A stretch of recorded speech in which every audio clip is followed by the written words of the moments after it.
crypt sealed for decades. Yet Holmes swore he heard a cough inside.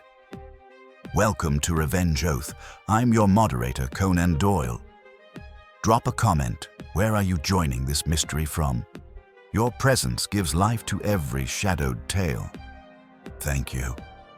It was one of those peculiar November mornings when the mist clung low and heavy to Baker Street, rendering the gas lamps a flickering blur behind their frosted glass. I, Dr. John Watson, had just returned from an early call in Paddington, an unfortunate case of a laborer with both influenza and an overzealous appetite for patent cough elixirs, when I entered our rooms at 221B and found Holmes already at his violin.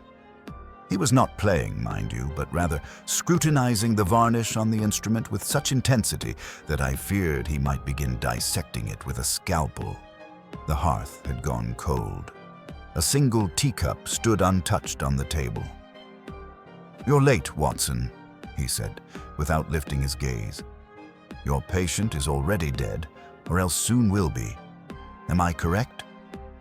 I blinked. "He's alive, though poorly. But how on earth?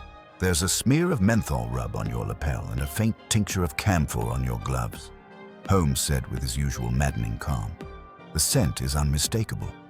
Cheap, manufactured, and so pungent it could rouse the dead. Or so one might hope. Your wit is particularly morbid this morning," I muttered, settling into my chair. Before Holmes could retort, the doorbell rang below. A moment later, the familiar tread of Mrs. Hudson on the stair announced the arrival of a visitor. "He's come," Holmes murmured, suddenly alert. "Who?" Instead of answering, Holmes stood, brushing imaginary dust from his dressing gown, and assumed his most professional demeanor just as Mrs. Hudson opened the door. "A gentleman to see you, Mr. Holmes," she said, holding the door for a tall, thin man with a long black overcoat and the anxious air of someone well acquainted with secrets. The man removed his hat. "Mr. Sherlock Holmes, I am George Wilton, clerk of the vestry at Westminster Abbey." At the mention of that hallowed place, Holmes's interest sharpened like a blade. "Pray, sit down, Mr. Wilton," Holmes said. "Your expression tells me you are not here about a matter of lost keys or architectural repairs." The man seated himself stiffly, hat clutched in his hands. "Mr. Holmes, forgive me if I speak plainly, but something unholy has occurred within the Abbey's walls. It is not a matter I can take to the yard. Not yet. It would cause an uproar, and I'm sworn to a degree of discretion." "Then you have come to the right place," Holmes said. "Tell us what has happened." Wilton leaned forward, his voice barely above a whisper. 2 nights ago, shortly after midnight, the watchman stationed near the crypt beneath St. Benedict's Chapel reported hearing something most unnatural. He described it as a single, deliberate cough, sharp, wet, and close. But there was no one there. The entire crypt was sealed, locked from the outside. And yet the sound echoed. "A cough," I repeated, incredulous. "A cough," Wilton confirmed. "He fled, thinking he had heard a ghost. But when I investigated the next morning, out of protocol, you understand, I found that one of the burial slabs had been moved, just slightly. And nearby, a thread of linen, not from any Abbey garments I recognize." Holmes was utterly still. "There's more," Wilton added. "The slab in question belongs to one Sir Jasper Fenwick, interred in 1857, a minor baronet and noted Egyptologist." "Curious," Holmes murmured. "And did this Sir Jasper have enemies?" Wilton shook his head. "None that would reach beyond the grave, I should think. But the matter is delicate. The Abbey is sacred ground, Mr. Holmes. If the public catches wind of desecration, or worse, it would be a scandal of the highest order." Holmes steepled his fingers. "Indeed. And yet you've not told me the most pressing detail." Wilton hesitated. "Which is?" Holmes's eyes glinted. "Whether Sir Jasper is still in his tomb?" Holmes's eyes remained fixed on the trembling hands of Mr. Wilton, who seemed to pale further under the weight of Holmes's implication. "You," Wilton faltered, then adjusted his collar. "You think the body might be missing?" "I think," Holmes replied evenly, "that a cough heard in a sealed crypt is rather more significant than a mere superstition. It suggests activity where there should be none, and if there has been tampering, it follows that something within was disturbed, possibly removed. You have, of course, verified that Sir Jasper's remains are still intact?" Wilton's jaw tightened. "No, Mr. Holmes. The Dean would not permit us to break the seal of the coffin. We are strictly forbidden from opening any tomb without express ecclesiastical and legal authority." "Of course, but you suspect something all the same." Wilton nodded grimly. "The slab bears signs of movement, faint but visible to anyone who knows the floor well. And that cloth fragment? I hid it in my coat and left the crypt at once. It is here." From his inside pocket, he withdrew a small envelope and placed it on the table. Holmes opened it with care, removed the thread of linen, and held it up to the window light. Watson leaned in beside him. The thread was pale but aged. Not the crisp white of new cloth, but something with the faint yellowing of time. More telling was the weave. Fine, almost ceremonial. Holmes brought it to his nose. "Smell that, Watson." Watson complied, wrinkling his brow. "Musty, but with a faint trace of something medicinal." "Exactly," Holmes said. "My dear Mr. Wilton, this thread is no ordinary burial linen. It may well be part of a surgical wrapping or even a mortuary shroud. I must ask, who had access to the crypt that evening?" Wilton drew a shaky breath. "Only the watchman on duty, Mr. Timothy Gouff, an older man, dependable if somewhat given to superstition, and myself when I arrived in the morning." "Did you note the time at which he heard the sound?" "Shortly after the bells of midnight. He had been passing the chapel when he heard it. A single cough, he swears." "Interesting." Holmes crossed to the mantelpiece and tapped his fingers along its edge in thought. "It is a peculiar thing, Watson," he murmured, "how the human mind, when conditioned by silence and suggestion, can turn a creak into a whisper or the settling of stone into a groan from beyond. But a cough is specific. Not a moan, nor a sigh, nor a bang. A cough. That is the body asserting itself, forcibly and unmistakably." Watson frowned. "But surely, Holmes, even if a living man had entered the crypt, wouldn't the slab have been impossible to move back into place from the inside?" Holmes's expression did not waver. "Precisely. Which suggests two things. The cough was not imagined, and the crypt was opened from the outside, however briefly, and resealed. There is intent behind this. Not the clumsy work of ghoulish curiosity, but the touch of someone skilled, someone who knew what they were after." Wilton shivered slightly in his chair. "Then you believe this is a robbery?" Holmes turned to him. "Number A robbery implies theft for gain. You've said nothing was disturbed, nothing missing from the chapel above." "Correct. All relics and offerings are accounted for. The Abbey treasury is untouched."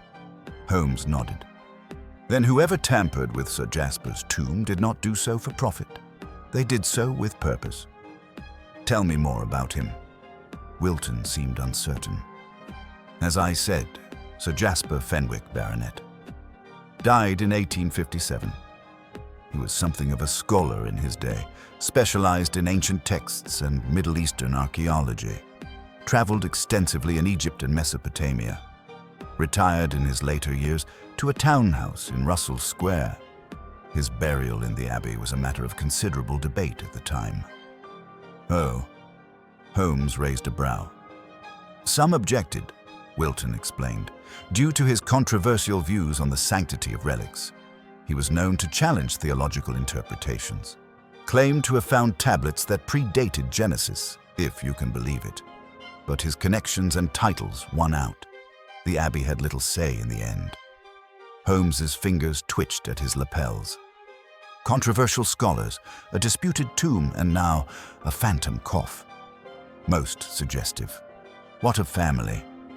He had none, no wife, his only known heir, a nephew drowned in the Nile during one of Fenwick's expeditions. No other known associates? Wilton hesitated.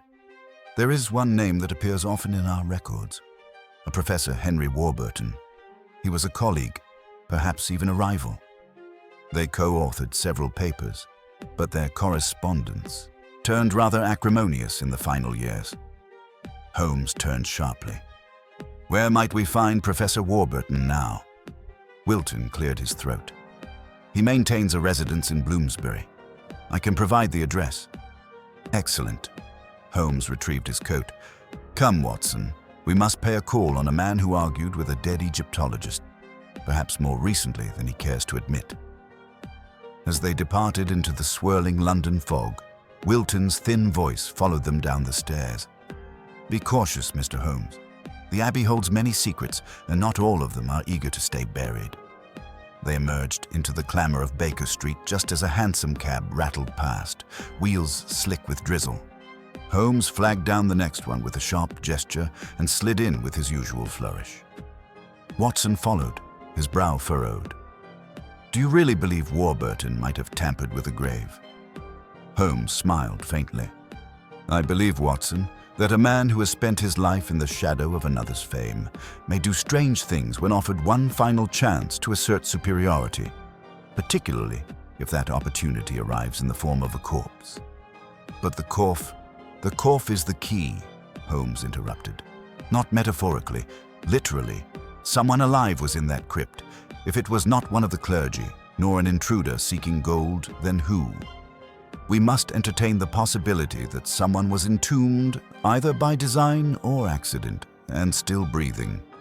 And if so, then we are no longer dealing with desecration. We are dealing with attempted murder. Watson blinked. You think someone was buried alive? Holmes said nothing, his eyes distant as the cab turned east toward Bloomsbury. The fog thickened, swallowing the rooftops and lamplight alike. Somewhere in the distance, the bells of St. Martin in the Fields tolled one. Watson shivered despite himself. They arrived at Professor Warburton's residence, a narrow, ivy-strangled house on a corner street. A brass plate confirmed the name. Holmes knocked sharply. After a pause, the door creaked open to reveal a man of advanced years but formidable posture. Warburton's white hair framed a deeply lined face, his eyes dark with scrutiny. Yes, he said, voice clipped. Professor Warburton? Holmes inquired. My name is Sherlock Holmes. This is Dr. Watson. We are inquiring into a matter involving your late colleague, Sir Jasper Fenwick. The man stiffened just slightly. Fenwick has been dead for nearly 30 years. Just so, Holmes replied, and yet he may have received a visitor in the Abbey crypt this very week. There was a pause, measured, calculating. Come in, Warburton said at last. But I warn you, gentlemen, if you have disturbed the dead, you may not like what they have to say.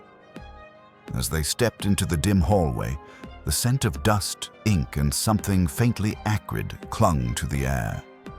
Watson glanced at Holmes, but his friend was already scanning every surface, every speck of soot on the floor. Whatever had begun in the crypt was not finished.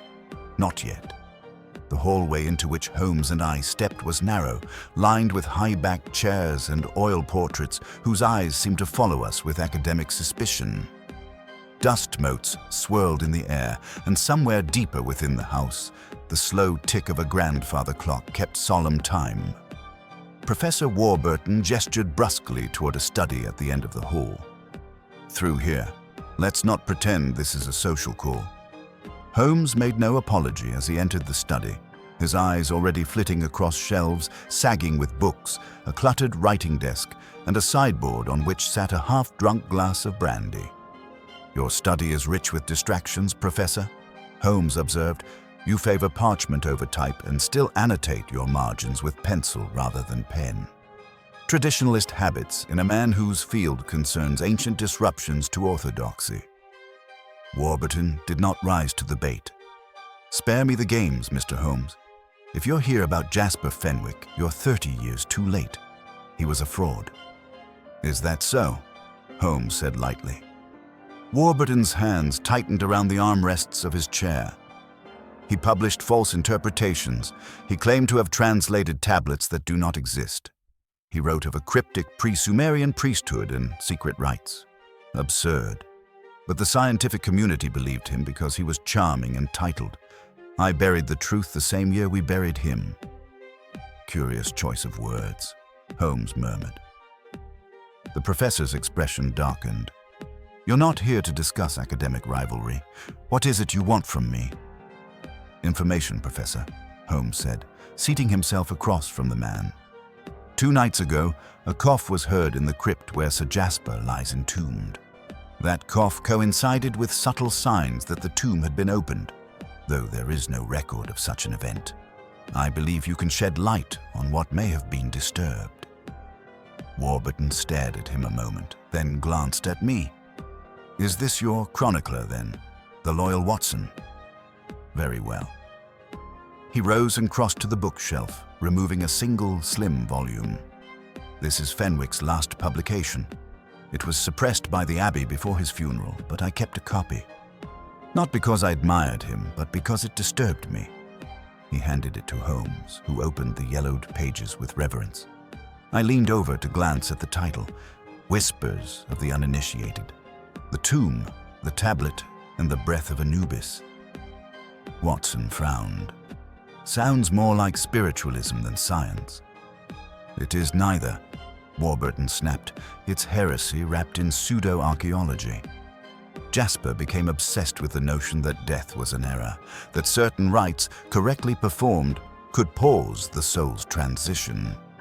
He believed he had found an ancient formula, what he called the incantation of delay." Holmes flipped through the pages, eyes darting like a hawk's. "And you dismissed this as madness?" "Of course I did. But I also noted that he began to act strangely, sleeping in his library, avoiding daylight, collecting obscure herbs and minerals. In his final months, he withdrew completely, claiming he was preparing for a demonstration. I assumed he meant some academic spectacle. Or a self-imposed interment," Holmes murmured. Warburton blinked. "You don't believe—" "No, surely not. Holmes, the man was buried nearly 3 decades ago." "Tell me," Holmes said, snapping the book shut, "did Fenwick leave any direct descendants or followers?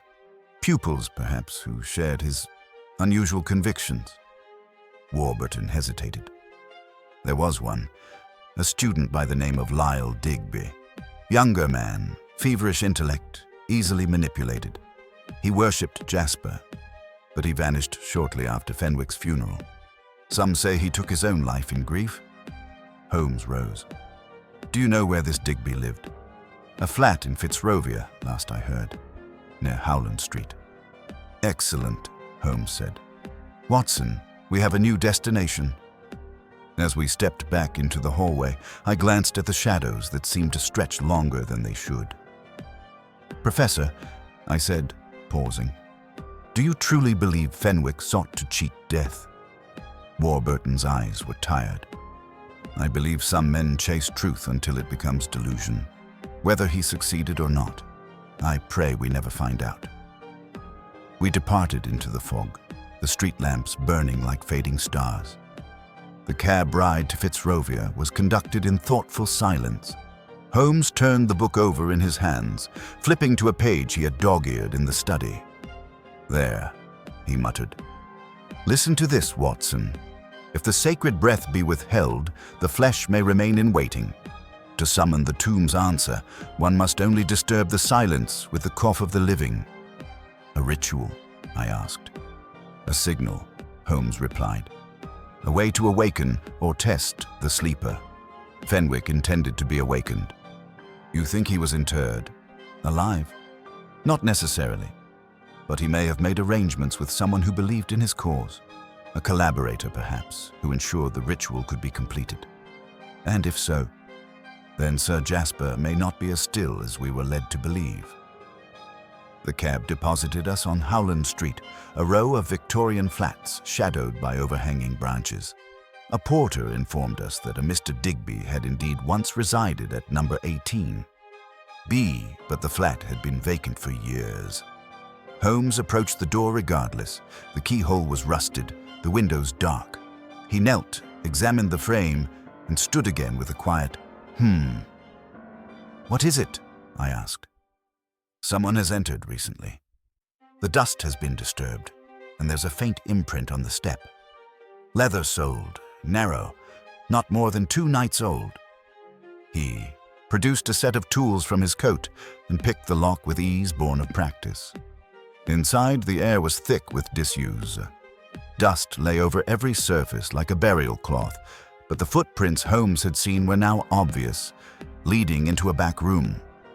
The room was small, once a study, and there, against the far wall, lay evidence of recent habitation. A cot, a brazier with spent coals, a stack of newspapers, all from the past week. Most disturbing of all was a drawing pinned to the wall, an anatomical rendering of a man lying in a sarcophagus, marked with symbols I could not decipher, and annotated in a frantic, looping hand. Holmes examined the sketch. "This is a guide," he said, "not a theory. Someone used this as instructions." I moved toward the cot. Beneath the pillow lay a small, cloth-bound book. Inside the cover was scrawled a name, Lyle Digby. Before we could read further, a sound caught our ears, soft, distant, and terribly familiar. A cough. It came from outside the window, across the alley. Holmes moved first. He flung open the window and peered out. A figure in a long coat, face obscured by a scarf, was moving hurriedly down the alleyway toward Charlotte Street. Without hesitation, we gave chase. The alley twisted and narrowed, our quarry always just ahead, darting between carts and horses, never once looking back. Finally, he turned a sharp corner and vanished into a gate that slammed shut behind him. Holmes reached the gate and held up a hand. "Look." The name on the gate's archway, etched in worn iron letters, read, "Fenwick and Sons, Monument Carvers and Vault Restorers." We exchanged a glance. Holmes's face was unreadable. "Watson," he said quietly, "we've just chased a ghost to the doorstep of the dead man's legacy." He turned to the gate. "Let us see, then, if Sir Jasper Fenwick ever truly left this world, or if someone intends to bring him back." He pressed forward into the yard, and I followed, my heart pounding not just with exertion, but with a growing dread. Something unnatural stirred beneath London's cobblestones, and Holmes, as ever, was walking straight into its shadow.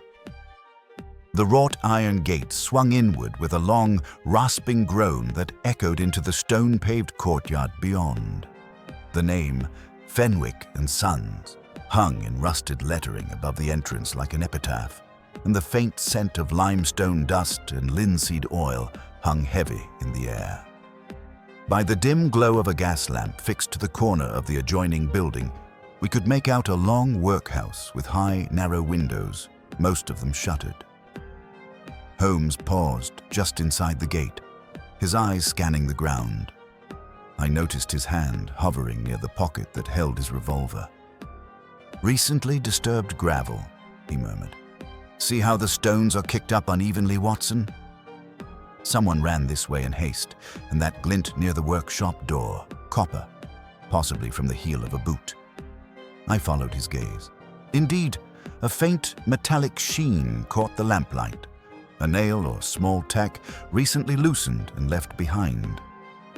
"Careless," Holmes muttered, bending to collect it. "Whoever our elusive friend is, he's not trained in escape, likely startled by our pursuit. He must have some association with this place, but he did not expect to be seen." He gestured me forward, and we approached the building's main doors. They were shut, but not locked. Holmes pushed them open gently, and we stepped inside. The interior smelled of aged wood, mineral dust, and old wax. Tall wooden shelves loomed on either side, stacked with chisels, mallets, and sepulchral tools, copper compasses, bone brushes, measuring ropes. An enormous slab of dark marble stood on trestles at the far end, half-etched with curling, half-finished script. Nearby, a trough of water bubbled faintly under a heat lamp.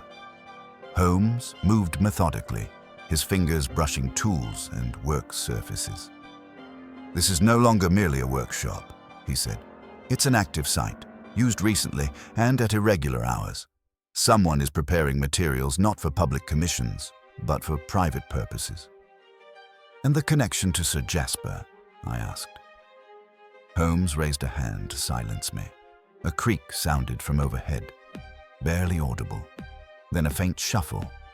He pointed to a narrow spiral stair in the corner of the room.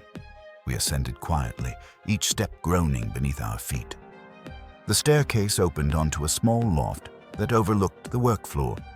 The space had once been a foreman's office, now turned into something else entirely.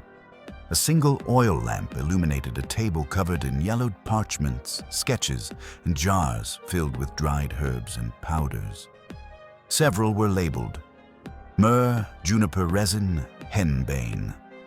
At the center of the table lay an open manuscript, its binding cracked with age, its pages filled with ancient script. A translation lay beside it in more modern handwriting. Holmes leaned over to inspect the translation. "If the heart be bound in stillness and the lungs be denied the sacred winds, prepare the vessel with resin and sand. The soul shall linger and the body shall rest. Disturb not the chamber until the signal is given." "A ritual guide," Holmes whispered. They were trying to replicate the burial rites described by Fenwick. "Watson, this is no mere curiosity. It's a deliberate resurrection attempt, conducted under the guise of monument work." A low cough, wet, rasping, sounded from below. We both froze. Holmes moved to the loft's edge and peered down. In the shadows of the workshop stood the figure we had chased, thin, stooped, his coat too large, the scarf now lowered to reveal a pale, gaunt face framed by long, greasy hair. "Lyle Digby," Holmes whispered. The man looked up suddenly. "I know why you're here." His voice was hoarse, and though he seemed no threat physically, there was something feverish in his expression, an unstable conviction that glowed in his eyes. "You've seen the crypt," Digby said. "You've heard it." He coughed. Holmes descended the stairs slowly. "Mr. Digby, we are not your enemies. We are here to understand what has taken place. If you tell the truth, I may yet help you." Digby laughed, a dry, terrible sound. "You cannot help me. I've already crossed the threshold. Jasper was right. He prepared everything, the oils, the bindings, the mineral layers. He said it was not death, only sleep. He said he would wake when the breath was offered." Holmes took a step forward. "And did you offer it?" Digby's eyes glittered. "I went into the tomb. I opened it, yes. Just a crack. Enough to hear. I whispered the words. Then I coughed. That was the signal." He coughed back. I felt a chill even before Holmes turned to me. "He's lying," I said instinctively. Holmes didn't answer. He walked to Digby's side, his manner calm but firm. "Mr. Digby, if you entered the Abbey tomb, someone would have seen you. The crypt is locked." "I have keys," Digby said simply, "from the Fenwick workshop. My grandfather was the last son in Fenwick and Sons. Jasper entrusted him with the second seal before his death." "Then you know what you've done," Holmes said. "You've committed desecration, tampered with a sealed tomb, and potentially threatened the sanctity of the Abbey itself. I must ask, did you remove anything from the coffin?" "No," Digby whispered. "Nothing was removed, only confirmed. He's whole, untouched, preserved better than the dead should be." Holmes narrowed his eyes. "Preserved, after 30 years?" "Yes." Digby stepped forward with sudden energy. "Not mummified, not decayed. It's as if he's only sleeping. The rites worked. They worked, Holmes. But the Abbey will never let it be known. They fear it." Because it threatens doctrine, Holmes said. And logic. Digby's voice dropped. I will show you, but not tonight. You must come when it is silent, when the bells have passed midnight. That is when the air shifts. That is when he listens. Holmes nodded slowly. Very well. We will meet you at the Abbey Crypt 2 nights hence. Midnight. Digby smiled as if granted absolution. Bring no one else. Only him, he said, pointing to me. He must hear it too, or no one will believe you. And with that, he turned and vanished through a side door, swallowed by the mist. Back in Baker Street, Holmes laid out the parchment drawings on the floor, his brow furrowed in deep concentration. I lit the fire and watched him pace like a wolf denied prey. This is no hoax, Holmes said at last. Digby is mad, yes, but sincerely so. And there's a consistency to his delusion. You believe he heard something? I asked. I believe he did, but I do not think it was Jasper Fenwick. I stared. Then who? That, Holmes said, eyes glinting, is what we shall determine in the crypt. But mark me, Watson, this is no longer a case of grave robbing or superstition. It is murder waiting for its mask to fall. I felt a cold certainty settle over me. For all Digby's madness, he had not acted alone. Something was wrong in the Abbey, something very wrong indeed. And in 2 nights' time, we would descend into the crypt, not to chase ghosts, but to catch a killer. The night air was sharp as we approached Westminster Abbey, the looming towers swallowed in a veil of cloud. Midnight approached, and the surrounding streets had fallen silent. A gas lamp hissed near the cloisters, but even its light seemed reluctant to touch the stones of St. Benedict's chapel. Holmes walked beside me, calm in his movements, though I noted the glint of steel just inside his overcoat, the presence of his revolver, ready but discreet. The Abbey doors had been left unlocked, whether by Digby or a more discreet accomplice, we could not yet say. Holmes opened them with a measured creak, and we entered into the vast hush of the nave, where every footstep echoed off centuries of worship and shadow. The atmosphere is appropriate, Holmes murmured. Even the stones seem to listen. I followed close, holding a lantern low. You truly believe Digby will return? Holmes gave a tight nod. He believes himself the herald of a revelation. Fanatics, Watson, never miss their own apocalypse. The corridor to the crypt descended beneath the chapel's floor, through a small arched door with iron hinges. As we entered the narrow stairwell, the temperature dropped further. Our breath fogged the air. I lit the second lantern. Holmes raised his and swept the light slowly along the walls. Faded stone, etched Latin, a faint scent of oil and decay. At the bottom of the stairs lay the crypt proper, a vaulted chamber of 20 tombs, each sealed with engraved slabs. Candles had been placed along the walls, fresh ones, and burned low, dripping wax into tiny mounds. Someone had been here recently, perhaps only minutes before. There, I whispered, pointing. One of the tombs bore a smear of what looked like disturbed dust and a faint scuff mark along its edge. Sir Jasper Fenwick's name was carved into the limestone in worn Gothic script. The slab was wide, too wide for one man to have shifted alone. Holmes crouched and examined the base. Clean, he said, but not dry. Something damp has touched this stone. He withdrew a small blade and gently pried at a loose corner in the mortar seal. It gave more easily than it should have, flaking away in pale crumbs. Just then, a sound. Faint, low, unmistakable. A cough. Not ours. Holmes stood immediately. Not from this room, he said. Upstairs. We turned, ascending swiftly and cautiously. At the chapel threshold, a figure moved behind the far columns. Digby. He was holding something. Some kind of satchel, pressed close to his chest. Holmes stepped forward. You're early, he said coolly. Digby spun, startled. "You weren't to follow until I opened it." "And what were you planning to do before we arrived?"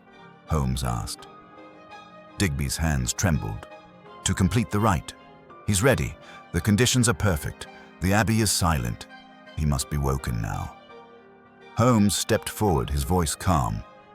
"You said you left the tomb sealed, but someone has tampered with it. Was it you?" Digby hesitated. "No, not since I first opened it days ago. I swear. What's in the bag, Mr. Digby?" The man tightened his grip, eyes wild. "Nothing of concern to you. Just the final elements. Myrrh, sacred oil, the mirror shard to reflect the soul's path." Holmes moved quickly. In a flash, he seized the satchel from Digby's hands. The man cried out, tried to wrest it back, but I helped restrain him while Holmes opened it. Inside were small vials, powders, fragments of cloth, and, most disturbingly, a sealed phial labeled ethyl chloride. I stared. "That's an anesthetic." Holmes's face hardened. "And a dangerous one when inhaled. Watson, this is not merely ritual. This is chemistry, sedatives and resins. Tools of suspension, not worship." Digby struggled. "You don't understand. He needed to be preserved, sleeping until the signs were right." Holmes turned the bag upside down and let its contents clatter onto the chapel floor. "No," he said sharply. "You don't understand. This is no resurrection. This is a charade cloaked in obsession." And then a second figure emerged from the shadows, one I'd not seen before. A man in clerical garb, younger than Wilton, eyes narrowed beneath the hood of his cassock. "Enough," the man said coldly.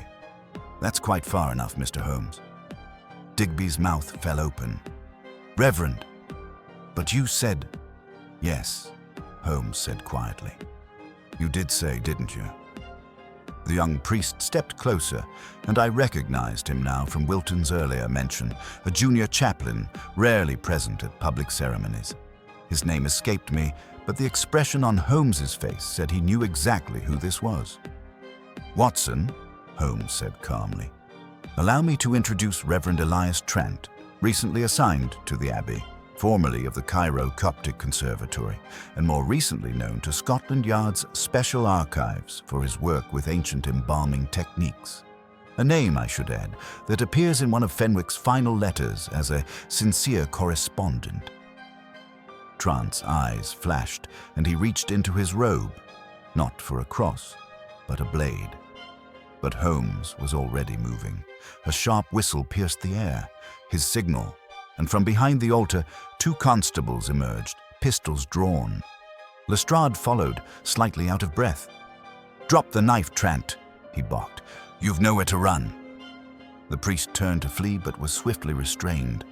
The blade clattered to the floor. Holmes exhaled slowly. "I suspected your involvement the moment Wilton mentioned the linen thread. It came not from the grave, but from the sacristy. You had access to the oils, the wrappings, and to the tomb. You used Digby, fed his delusions. But this was never about Fenwick. It was about testing your technique, was it not?" Trant said nothing, but the look in his eyes confirmed it. "You needed a sealed environment, unmonitored, sanctified. The Abbey crypt provided all 3. You faked the miracle with chemistry and manipulation, preserving the body, perhaps even replacing it with one more recently deceased. But the real deception was that cough." Holmes turned to Digby. "He never coughed, Mr. Digby. The sound you heard? Trent made it from behind the crypt wall. There's a narrow drain passage just beyond the eastern slab. A vent meant for moisture, but large enough to carry sound. You were made to believe the miracle occurred, so you would draw others in, so he could measure belief." Digby collapsed to his knees. "But I heard him." Holmes approached gently.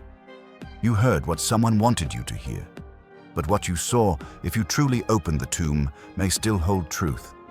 I do not believe Fenwick lies within." Lestrade nodded to his men. "We'll take them both, and I'll secure a court order to examine the tomb properly." He gave Holmes a look of grudging respect. "You might have saved the Abbey a scandal bigger than the Reformation." As the constables led Digby and Trant away, Holmes stood in the center of the chapel, looking not triumphant, but somber. "You knew the cough was false from the start?" I asked.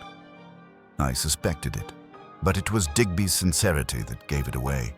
Delusions do not conceal, deceivers do. We returned to Baker Street near dawn. The lamps burned low. I poured tea with unsteady hands. Holmes, lounging in his chair, took the phial of ethyl chloride from his pocket and turned it in the light. "A weapon of faith," he said, "and science, misused in equal measure."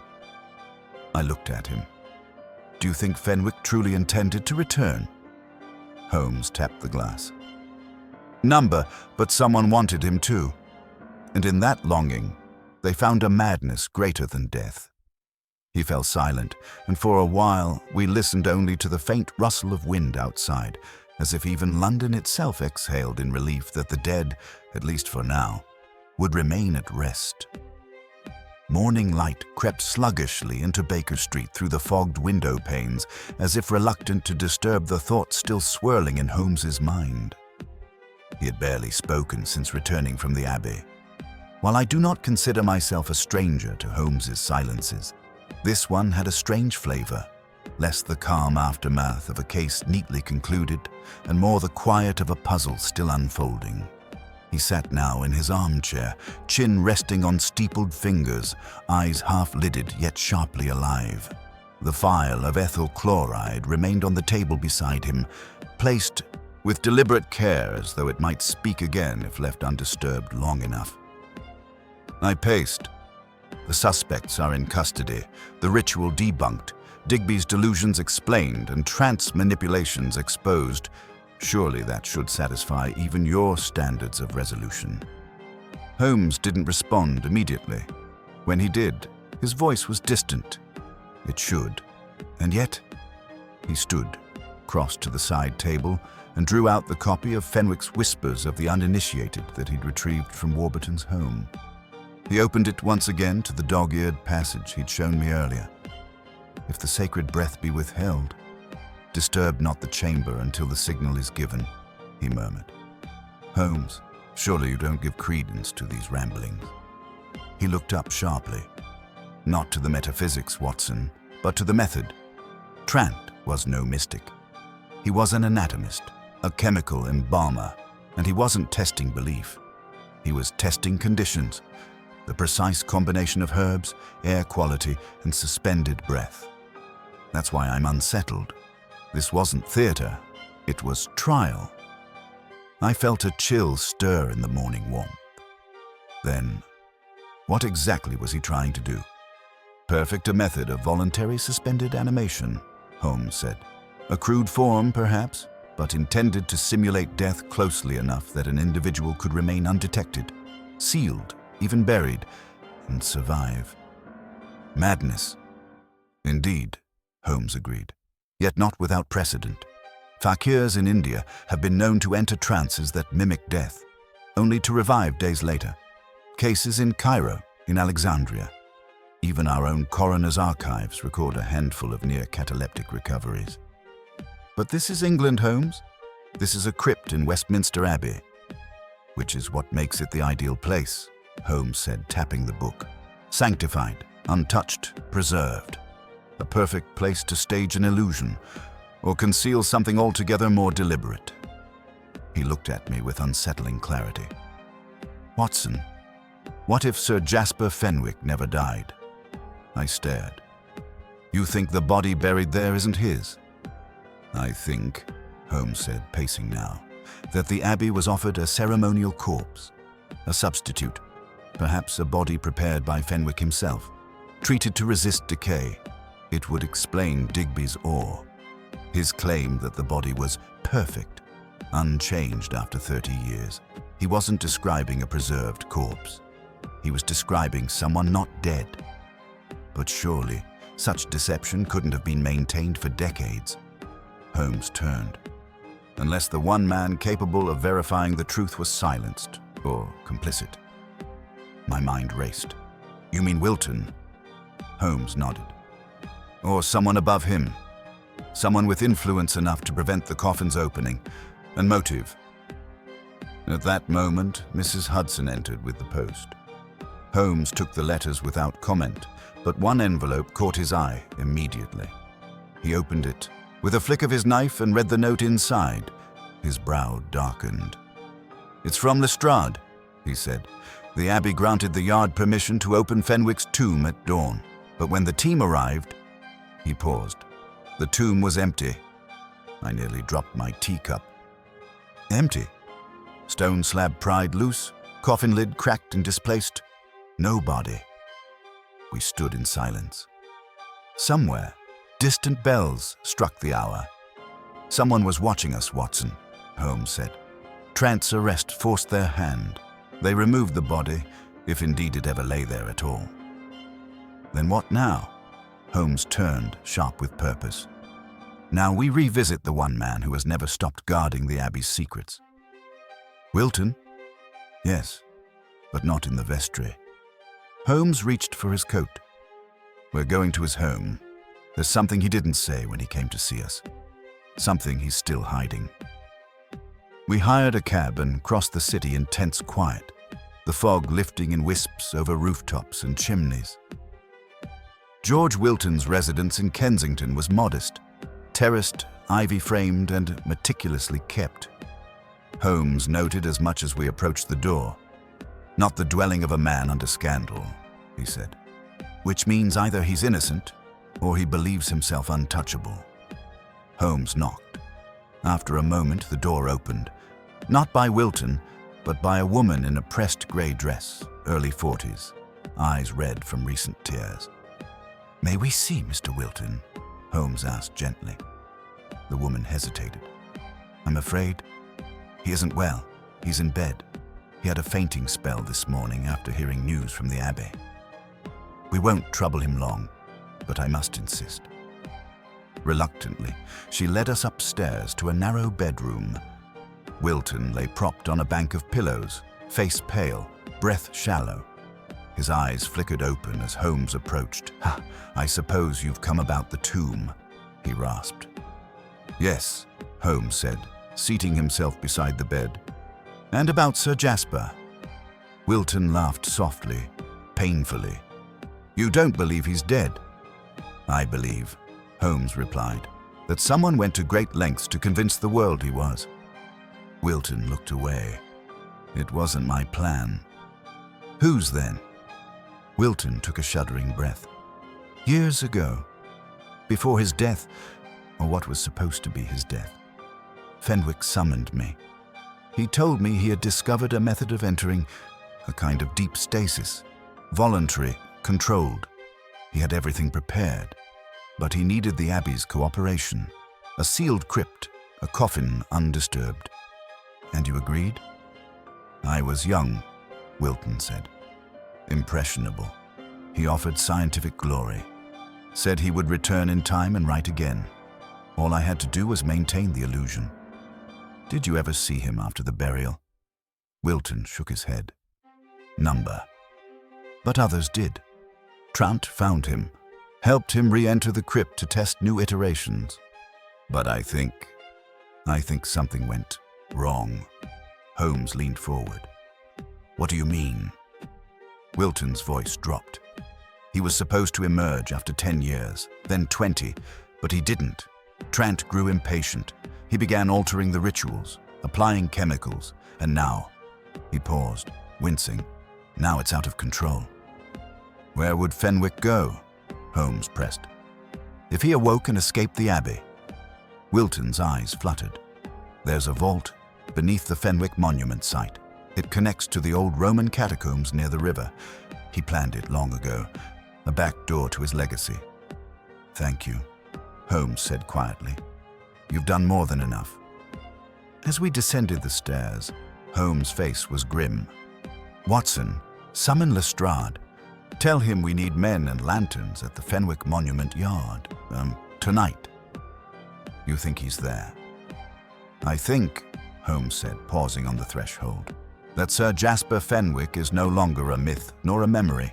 He's a man once hidden by the dead, and now walking among the living." The Fenwick Monument Yard, by night, was a place of somber craftsmanship, chisel-marked stones, half-shaped angels, and ivy-choked plinths awaiting names yet to be carved. The moon, gibbous and low, cast long spectral shadows across the rows of monuments like a pale sentinel bearing witness to long-forgotten vows. Holmes, Lestrade, and I arrived just after 10 o'clock, accompanied by 2 constables and a yardman with keys to the outer workshops. Holmes had said little on the ride over, save to instruct that everyone wear gloves and tread softly. He carried no weapon, only his walking stick and a folded map of subterranean London drawn in the ink-streaked hand of some forgotten surveyor. Lestrade, by contrast, was visibly irritated. "This is madness, Holmes," he grumbled as he lit his lantern. "You expect me to believe we're searching for a 30-year-old baronet who's been playing hide-and-seek with his own coffin?" Holmes gave a thin smile. "No, Inspector. I expect you to believe that someone has spent the better part of 3 decades perfecting the illusion of death. Until tonight, when he decided to shed the illusion and walk free." Lestrade snorted but said nothing further. Holmes handed me the map and pointed to a scrawled outline near the southeast corner of the monument yard. "There," he said. "According to Wilton's account, beneath that block lies an access tunnel, built long ago during Roman occupation and reinforced in the 18th century when this land was used as a burial annex for plague victims. It leads to the old catacombs near the Thames." "And this is where you believe Fenwick might be?" I asked. Holmes turned his lantern toward the indicated corner. "If he has awakened, or been awakened, he will not go to ground in a public lodging or hotel. He will return to the place that binds all of this together, his life's work, his laboratory, his tomb." We moved quickly, picking our way through overgrown gravel and fallen angels until we reached the indicated monument. It was a high Gothic affair, excessively ornate, festooned with stone serpents, winged scarabs, and inscriptions in Greek, Latin, and a language I did not recognize. The yardman approached with keys. "There's a hatch at the base," he said. "Hidden panel. Was sealed years ago, probably meant for maintenance or drainage." With effort, the panel gave way, revealing a narrow stone-walled shaft descending into darkness. Rusted iron rungs led downward into the black. "I'll go first," Holmes said. "Watson, close behind. Lestrade, follow with the constables. Leave the hatch open. We may need the light." I followed Holmes into the pit, my lantern illuminating walls slick with condensation and moss. The air grew colder as we descended. 10 feet, 15, then 20 before the shaft opened into a passage. The floor was wet limestone, the ceiling low. We could not stand fully upright. Holmes led us east, pausing at intervals to study the marks on the walls. Scratches, soot traces, and once, an unmistakable red smear. "Blood," I whispered. Holmes nodded. "Doctor?" "Recent, less than 48 hours." We pressed on. The tunnel twisted twice and widened unexpectedly into a larger space. Here, the walls were carved with nicks, some containing shattered urns, others filled with dust and bone. The Roman catacombs. The air smelled of minerals and age. Then Holmes raised his hand. We froze. A sound, a faint dragging, or was it breathing? It came from the archway ahead. Holmes moved silently, lantern held low. As we rounded the arch, we entered a chamber unlike the others. It had been refitted, modernized. Wooden shelves lined the walls, bearing labeled jars and instruments. A cot stood in the corner, a writing desk, and on the far wall, a mirror. Holmes stepped forward slowly. "Sir Jasper Fenwick," he said into the darkness, "if you're here, now is the moment to reveal yourself." For a long time there was nothing, just the drip of water. Then a cough, not harsh, but soft, human. A figure emerged from the shadows. He was tall, thin, wrapped in a dark cloak. His face was pale, the skin waxen but not corpse-like. His eyes were vivid and sharp, too sharp for a man who had supposedly lain buried for 3 decades. "You found me," he said. His voice was cultured, precise. I had hoped for another year, perhaps 2. Holmes inclined his head. "You've done the impossible, Sir Jasper, or so your admirers believe. But what you've truly done is something more remarkable still. You've rewritten your own death." Fenwick smiled faintly. "A fine phrase, Mr. Holmes." Lestrade stepped forward. "You're under arrest, Fenwick. Desecration, conspiracy, unlawful concealment of a body, fraud." Fenwick raised a hand. "I've committed no fraud, Inspector. I'm Sir Jasper Fenwick. My identity was never assumed. It was..." Paused. Holmes moved toward the desk. "You engineered a state of metabolic stasis. Slow heartbeat, slowed respiration, blood flow minimized. With trance chemicals, your own research into ancient herbal preservation techniques, and perhaps a few tricks of your own invention." Fenwick gave a slight nod. "The breath must be withheld, the sacred oils applied, the body sealed from light and air. The process is delicate. Trant accelerated it dangerously. I would not have awakened yet had he not broken protocol." "Yet awaken you did," Holmes said, "and fled the tomb." "I did not flee. I emerged." "For what purpose?" Fenwick's expression turned wistful. "To publish, to prove, to end the foolish mockery of death that our society clings to. Death is not the end. It is the intermission. A choice." Lestrade snorted. "You're going back to a cell, not a lecture hall." Holmes raised a hand. "There's one detail I must understand, Fenwick. The original body, the one buried in your stead. Who was it?" Fenwick's face grew still. "A criminal. A nameless soul taken from the river and passed quietly into the Abbey's records. No one claimed him. I paid for his silence. And mine." Holmes turned to Lestrade. "That's your confirmation. Murder may not have been committed, but deception on this scale cannot go untried." Lestrade nodded grimly and signaled the constables. They moved to bind Fenwick, who offered no resistance. "One last question," I asked, unable to help myself. "The cough in the crypt, was it yours?" Fenwick smiled faintly. "A muscle spasm, the lungs remembering their role. I hadn't intended it." They led him out, his shadow long and strange beneath the lantern light. Holmes lingered, studying the mirror and desk. "What now?" I asked. He turned.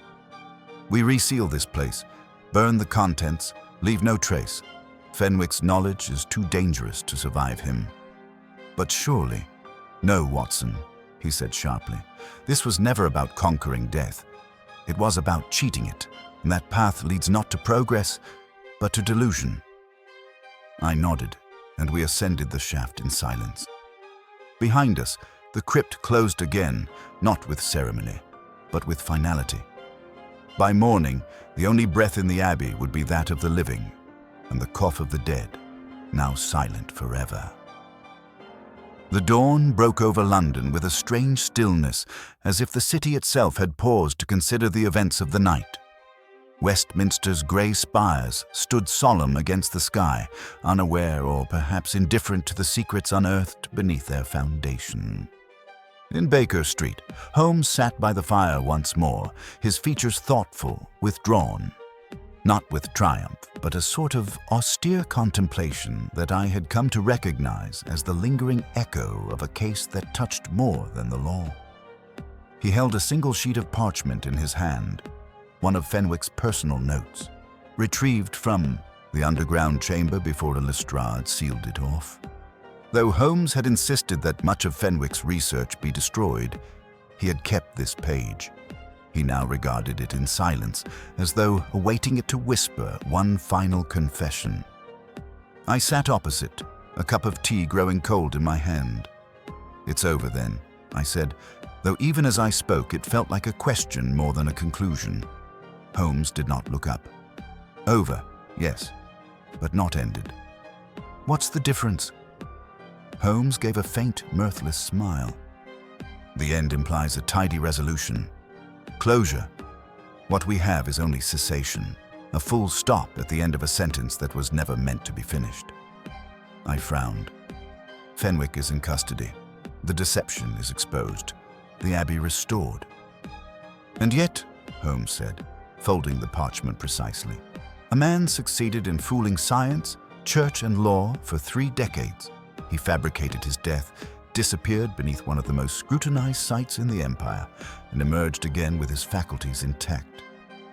That's precisely why it should be over, I said, because that man is now behind bars. Holmes rose and crossed to the window.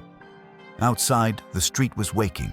A grocer's boy passed, whistling to himself, and an omnibus lumbered by. The world, it seemed, would continue with or without Sir Jasper Fenwick's experiments. Holmes's voice was low. The question that haunts me, Watson, is not how he did it. It's why. Beyond the spectacle, beyond the publications, why retreat from life in order to prove he could return to it? Because he was obsessed, I offered, with fame, with being right. With immortality, Holmes turned, his eyes sharper than before. Perhaps. But I'm not convinced Fenwick intended to return at all. I blinked. But you said... I said he prepared to return, Holmes corrected. But that's different from wanting to return. Consider this, Watson. A man goes to great lengths to simulate death. He fakes a body, constructs a sealed resting place, but he leaves no mechanism to awaken himself, no reliable signal, no assistant permanently entrusted with the task. He entrusts his resurrection to superstition and hearsay, to faith in men like Digby and Trant. Why? Because he believed his method would speak for itself? Holmes shook his head. No scientist entrusts their magnum opus to hearsay and ritual. Unless, of course, the purpose was never resurrection, but erasure. I felt my spine stiffen. You mean he meant to die? Or disappear, Holmes said. Think of what Wilton told us. Fenwick had become disillusioned with public ridicule, with religious censorship, with the academic disdain of men like Warburton. What better revenge than to vanish and allow his absence to feed his myth? Let others wonder, chase shadows, invent beliefs. He paused, his voice now harder. But Trant ruined that plan. Trant was the one who wanted resurrection, not for Fenwick's sake, but for his own. He wanted the miracle confirmed. He wanted the science perfected. He meddled, forced the timetable, and reawakened a man who had long since resolved to be forgotten. But Fenwick fled, I said slowly. He returned to his chamber. Yes, Holmes said, because he had nowhere else. The world he had left behind had moved on. His legacy was in ink and legend, not in living. Trant resurrected a ghost, and in doing so, destroyed the myth Fenwick had crafted. We fell silent again, and the fire cracked gently in the hearth. Do you think he'll talk? I asked. Holmes arched a brow. Fenwick, number he will remain silent. For a man who spent half a lifetime buried in stillness, silence is both his habit and his shield. We received word from Lestrade that afternoon. Fenwick had refused counsel, refused to answer questions.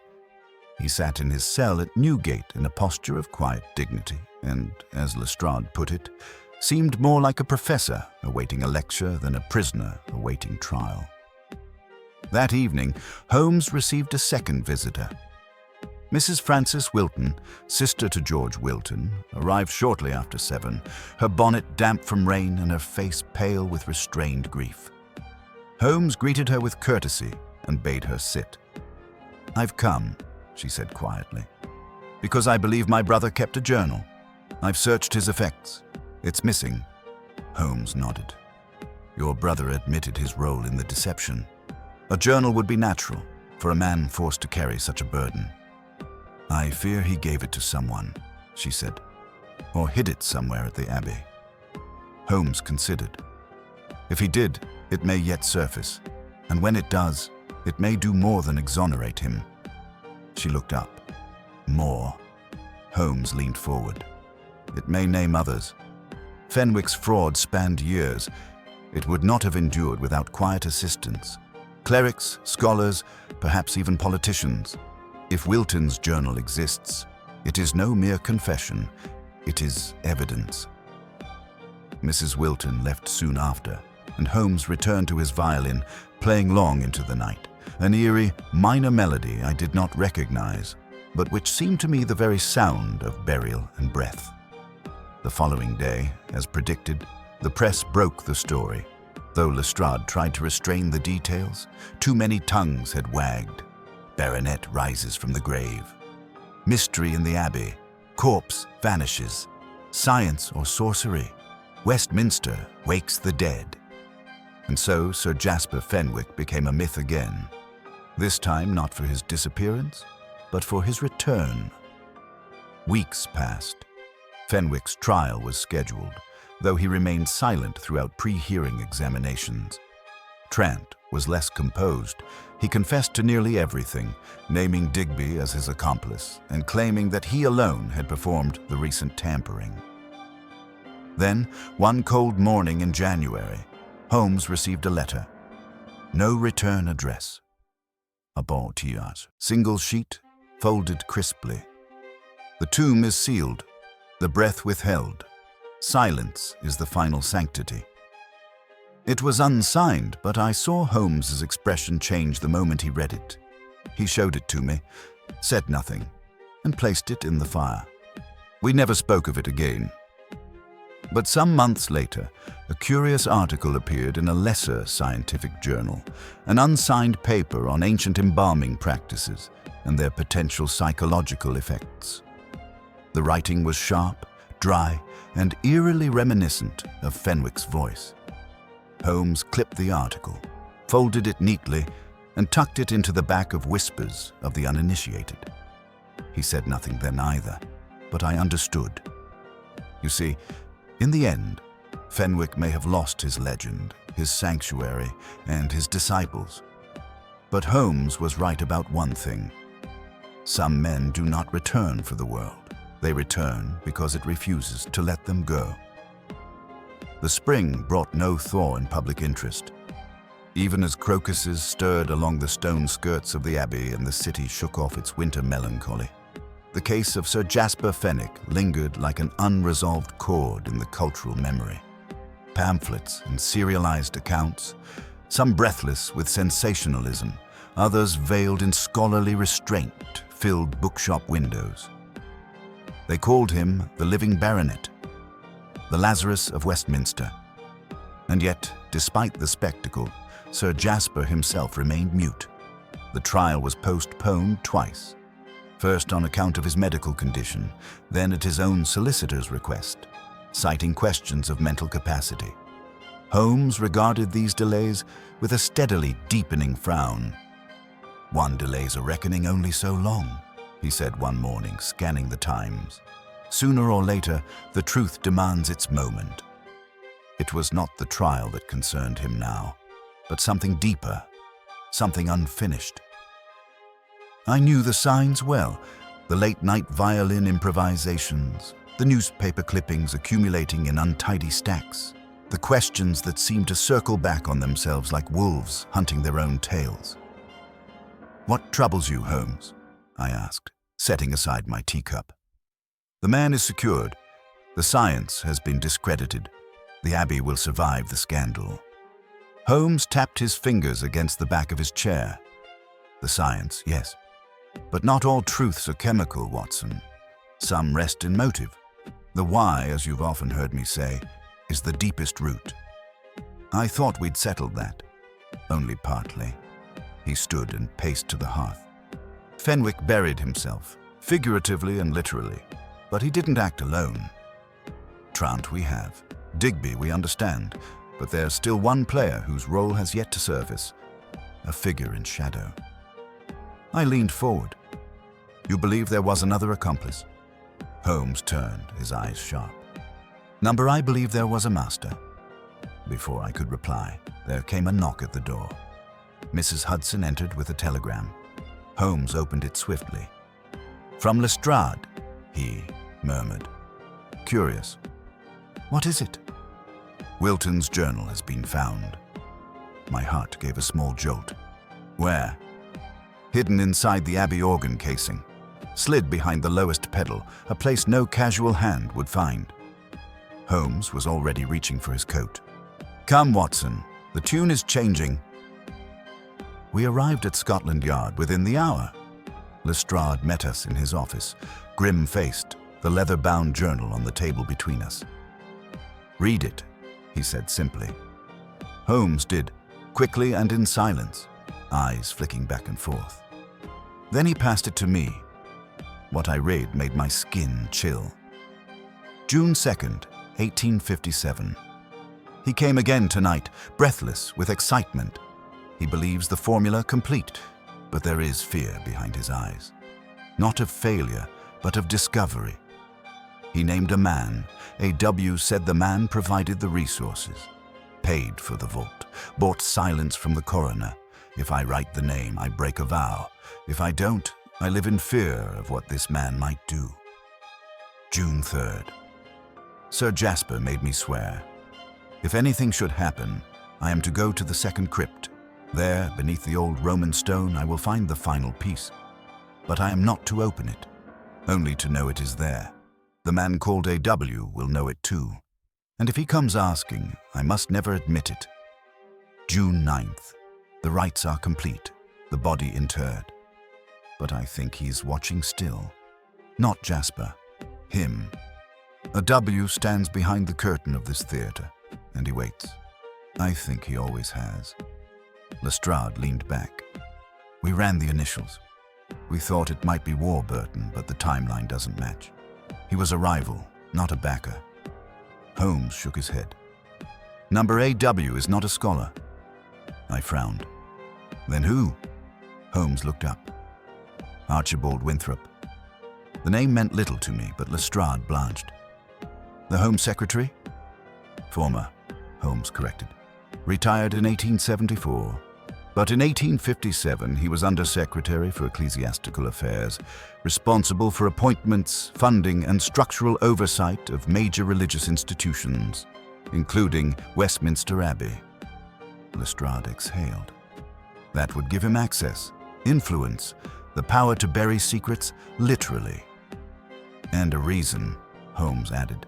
Winthrop's father was a member of the Society for Psychical Research, an eccentric man, obsessed with ancient rites, believed the soul could be preserved like a butterfly in amber. It's entirely plausible Winthrop inherited more than a position. He inherited an obsession.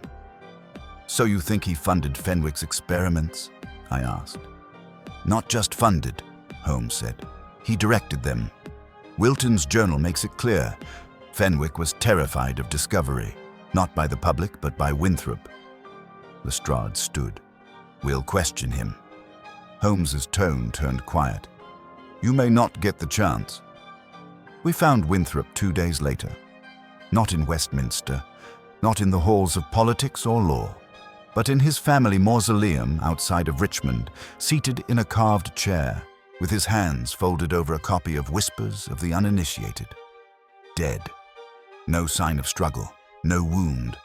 A glass vial at his feet, and a faint scent in the air, something chemical, bitter. Holmes knelt beside the body.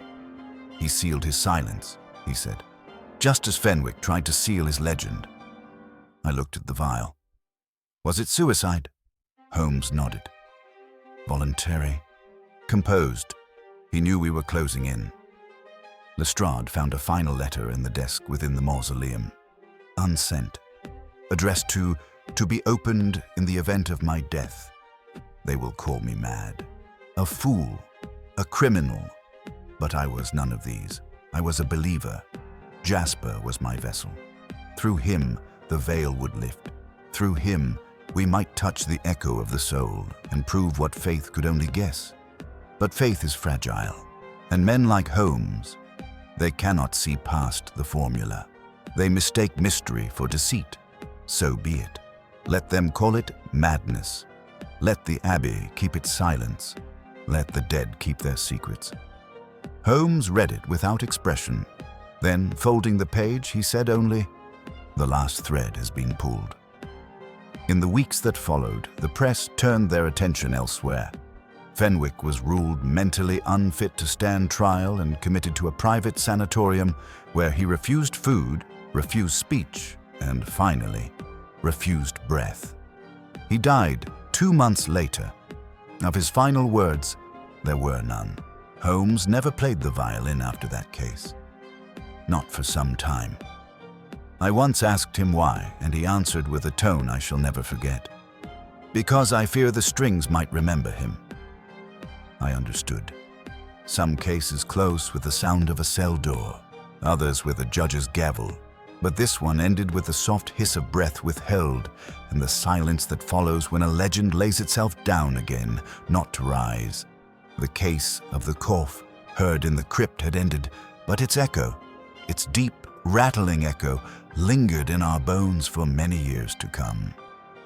It was nearly a year to the day since the events beneath Westminster Abbey, when I found Holmes seated once again in his chair by the fire, whispers of the uninitiated resting on his lap like a tombstone that refused to crumble. The book was closed, but not discarded. I had learned enough in my years beside Holmes to know that certain cases never truly left him.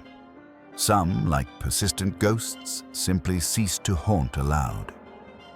"You've read it again," I said as I set my hat aside. "I never stopped," Holmes replied, his voice distant. "I don't reread it for answers, Watson. I reread it to remember that even brilliant lies can wear the skin of truth."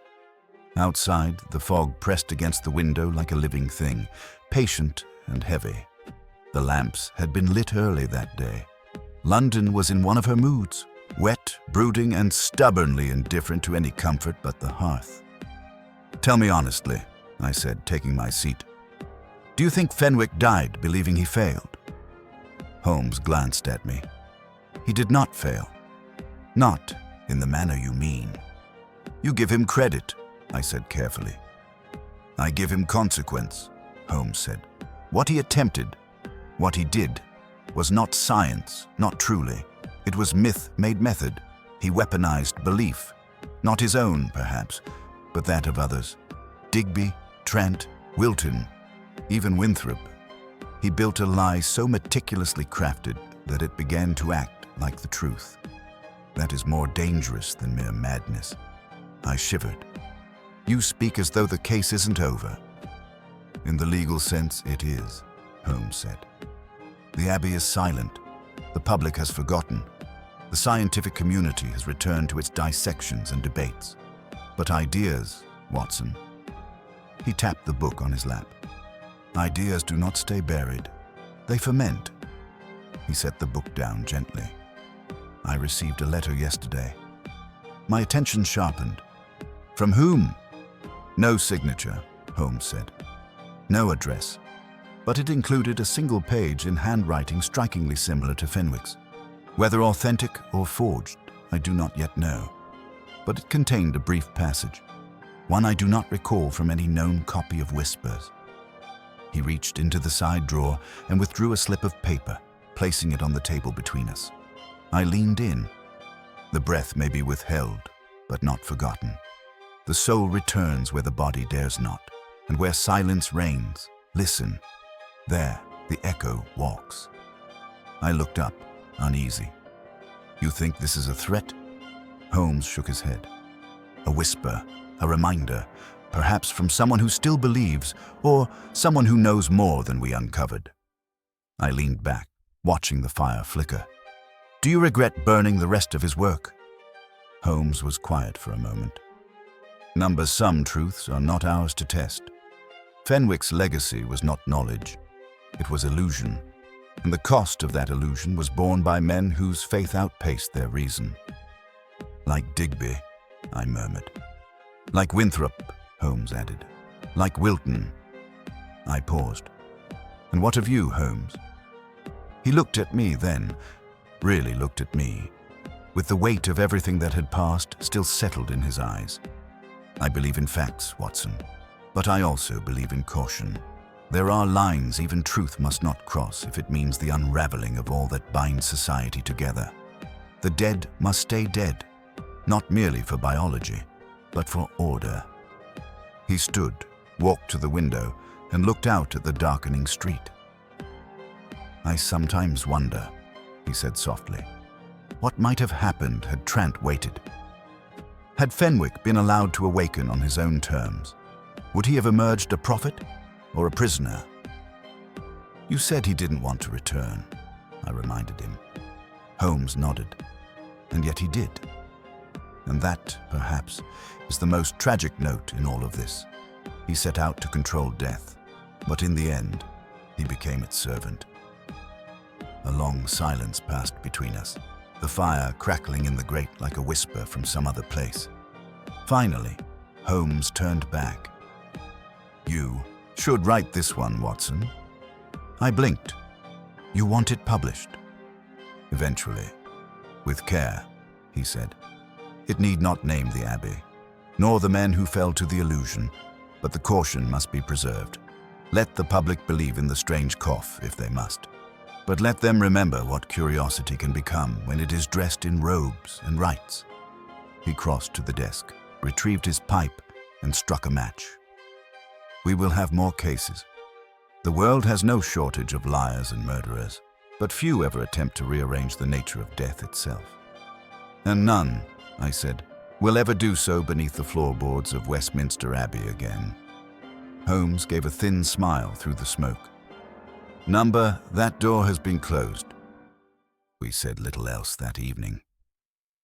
The fog deepened. The lamps outside blurred into halos. I watched Holmes as he stared into the fire, and for a moment I wondered whether the shadows playing across his face belonged only to the room, or if some part of Fenwick's crypt still clung to him. As I prepared to leave, he spoke once more, almost as an afterthought. "Watson." "Yes? If, in some future age, a man coughs in the dark and someone thinks it unnatural, let them look not for ghosts, but for the hands that shape the silence." I nodded, and I knew then, as surely as I had ever known anything, that the case of the cough heard in the crypt would never truly end. It would rest, perhaps, beneath the weight of time and reason, but like breath held too long, it would wait. And someday, when no one was listening, it might return. It was late in June, and London had finally exhaled the last of its damp, stubborn chill. The trees in Regent's Park had grown thick with green, and Baker Street opened its windows to the occasional breeze that drifted in like a sigh from a calmer world. By then, the case had faded from the headlines.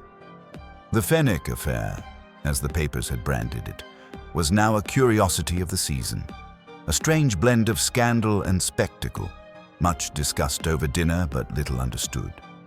The Abbey resumed its rituals, the crypts resealed, the living once more convinced of the finality of death. But Sherlock Holmes remained unsettled.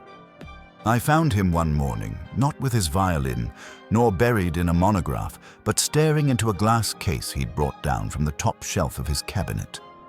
Inside, preserved behind the pane, were 3 items: the linen thread recovered from the crypt, a brass compass taken from Trant's workshop, and a fragment of the manuscript that Fenwick had never published, the page that spoke of the soul that lingers when the breath is withheld. Holmes regarded them as one might relics from a battlefield, not in awe, but in quiet acknowledgement of the war they represented. "I finished writing it," I told him. "The case, everything. I've kept names to initials where needed, and I left out the final note." He glanced at me. "The letter?" I nodded.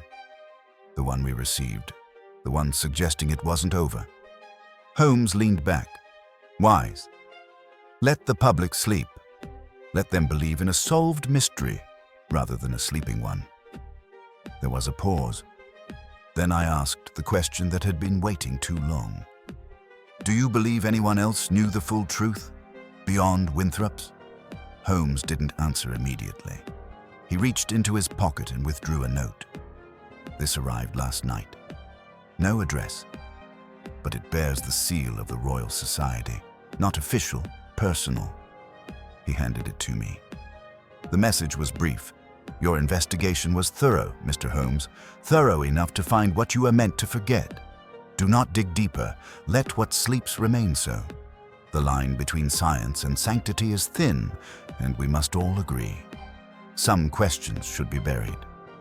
A friend of the crypt, I stared at it. So there were more. Holmes nodded. Perhaps a circle. Perhaps a tradition. Old societies never truly dissolve. They simply go to ground. Fenwick may have been the figurehead, but not the origin. He folded the note again and placed it in the fire. There is no glory in stirring the dead for curiosity's sake, Watson, and no justice in dragging secrets from their graves if they serve no purpose but to feed spectacle. And what do you serve? I asked gently. Holmes gave the faintest smile. Clarity, which sometimes requires knowing when not to act. We fell into a companionable silence.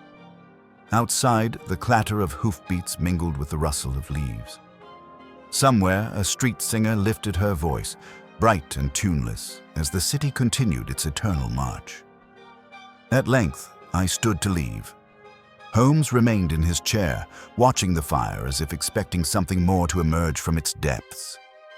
Just before I closed the door behind me, he spoke. Watson. Yes? If a cough is heard in a crypt, and no one is left to hear it? He trailed off. What then? I prompted. Holmes looked toward the window, eyes distant. Then perhaps it's not a warning. Perhaps it's a reminder that silence is never truly empty. He turned away. And I, knowing better than to chase the thought further, stepped into the sunlight of Baker Street, the case of Sir Jasper Fenwick behind me at last, closed not with thunder, but with a breath. A single breath held too long, and finally let go.